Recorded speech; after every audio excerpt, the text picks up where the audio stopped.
everybody. Me and my wife recently went cycling up in the north of Italy to the Dolomites, and we hired a couple of electric mountain bikes. I took a GoPro, what is it, Hero 3 with me, and I bolted it onto the handlebars with a standard mount. And this is what I got.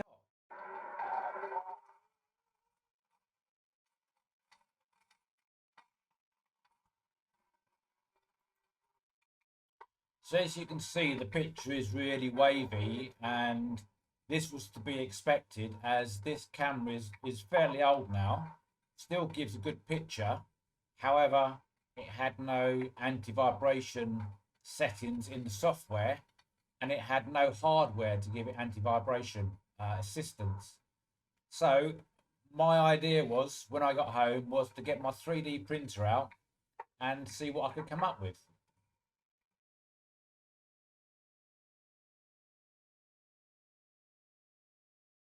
So these are the standard parts I've got to play with. I've got a standard flat GoPro mount, and you all should be familiar with those. I've got this standard handlebar mount, which actually came with my GoPro kit many years ago. And I've obviously got the 3D mount that I've designed. So my plan is that this is going to bolt onto my handlebars like so. This bit will be bolted on to the standard handlebar mounting bracket here. Then I'm not going to waste at this stage the sticky pad. The mount has been designed, if you look in here, these raised pieces are to give me the facility to drill the bottom of this base, put some self-tapping screws in there and connect it to the base. So this is going to go this way. So this is on the handlebars like this, and the mount is going to go like that. So I have no facility with this mount, because it's only a test, to be able to swivel the mount left and right. It is going to be pointing in the direction of whatever angle I get when I mount it to the handlebars, although I do have the twisting action, so I can adjust whether I'm going to be looking at the sky, looking at the ground, or looking straight ahead. So that's the idea here. So this mount was obviously designed in CAD, and it was a quite interesting project because it made me think about what I wanted and how I was going to do it. I didn't know how I was going to do it because I had to learn some new functions in the CAD software to be able to do it. So these pillars allow, let me just take one of these out.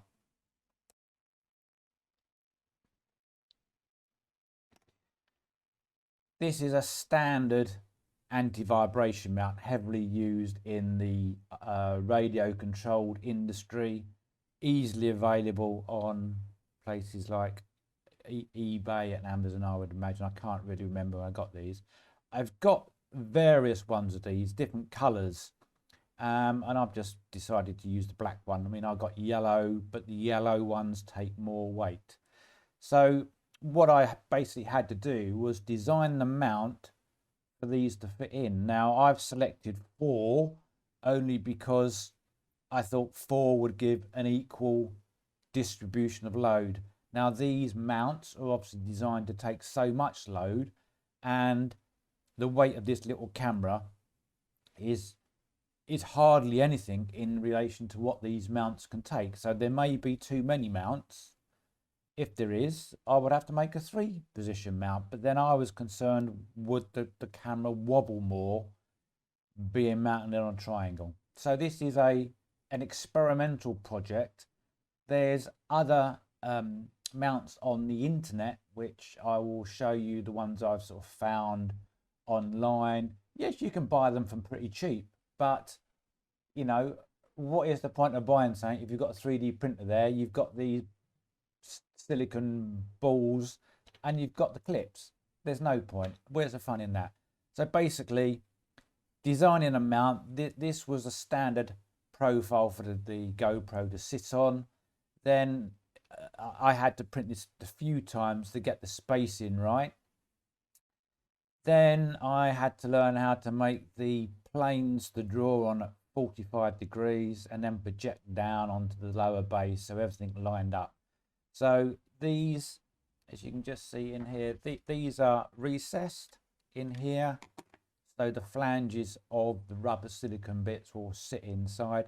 And similarly, these are hollow in the bottom because it makes it easier to push the silicone bits through the top, and then you can see through the bottom if the flange is as actually located in there properly.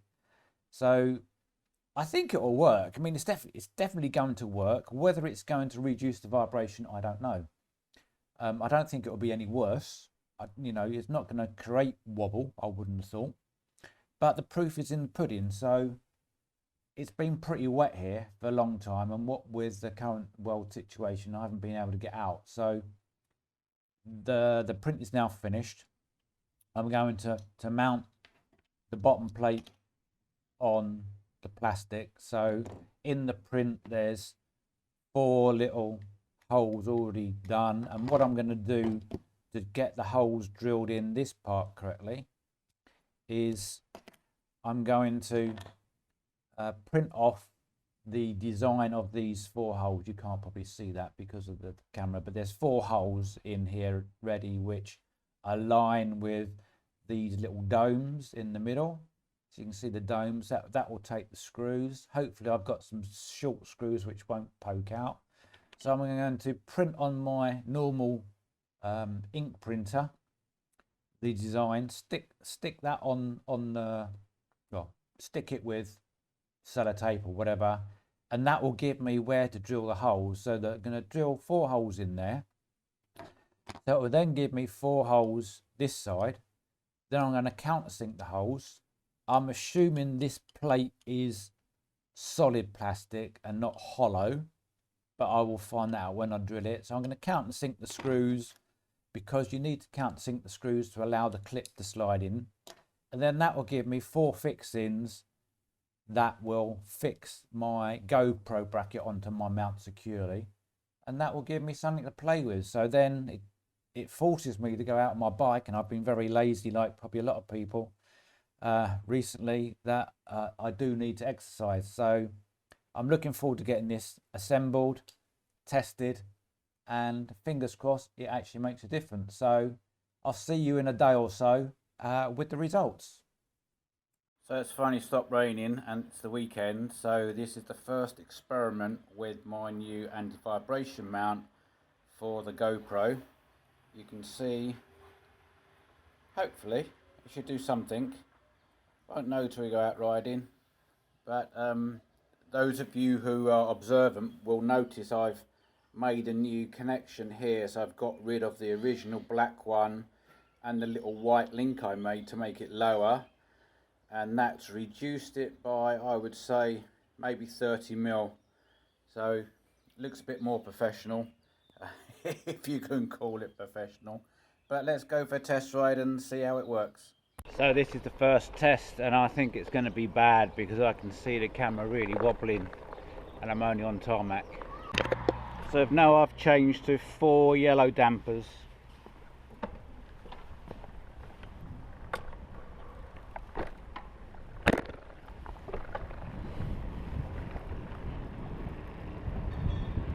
And the wobble is far less, so hopefully you're going to get a better picture.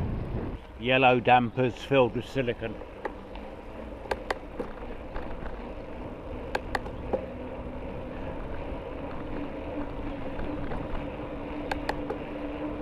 So it looks like this is a part 1 of the video. I can't say I'm disappointed, but I thought it would work better than it did.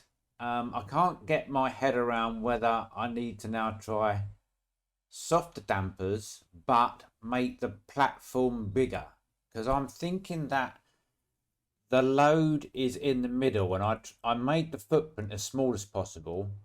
And I'm wondering whether that's having an effect on the dampers. If I made the base plate, say, extended the arms by, say, 20 millimeters, possibly, that the load would be distributed on the dampers differently, because all three dampers that I tried, so the black, which were the softest, then the yellow, which are quite a bit harder, and then I filled the yellows with silicone, there wasn't that much difference. So I'm going to double check that the GoPro clip here is secure, and I do have one of those little sorry, the GoPro clip down here is secure, so I do have one of those little widget clips that I'm going to try. I'm also going to check whether the camera itself is secure in the housing, and I'm going to place the handlebar mount in a different place, because I have the handlebars sorry, the GoPro mount I have probably 3/4 of the way along the length of one side of the handlebar. Now I'm thinking about how leverage works, and I'm towards the end of my leverage, so any vibration in the bike, is it amplifying the vibration along the handlebar? And if I'm rocking the bike side to side, obviously the camera's going to physically go up and down more.